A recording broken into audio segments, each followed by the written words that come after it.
Alright, for completing a square, you remember your steps. The first step is to make sure that your coefficient of your x squared is a 1. So in this case, the coefficient is a 1.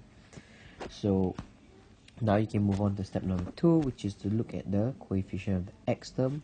In this case, it's negative 4. So what you have to do is you have to do a side working.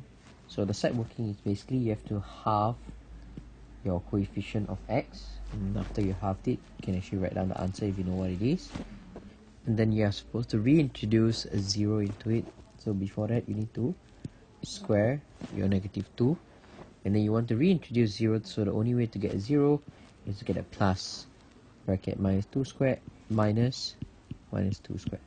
So in this way, you know that this entire thing is actually equal to 0.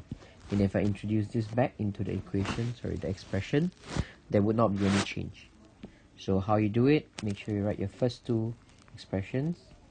Okay, the first two terms will be here, followed by your plus minus 2 squared, minus bracket minus 2 squared, and minus 7. So once you write this, what you're supposed to do is you're supposed to group the first three together and the last two together. Alright, so when you do this, this entire thing would actually be the completed square form. So what you have to do is you have to take x from your x squared and you place it here, and you take your minus 2 from your bracket squared and you write it over here. So now you've already completed the square. Now what you have to do is whatever is at the back over here, this part, make sure you key this exactly into your calculator with the negative sign. Alright, key in the calculator and you should be able to get the last part. So here, if I don't use a calculator, it's going to look like this.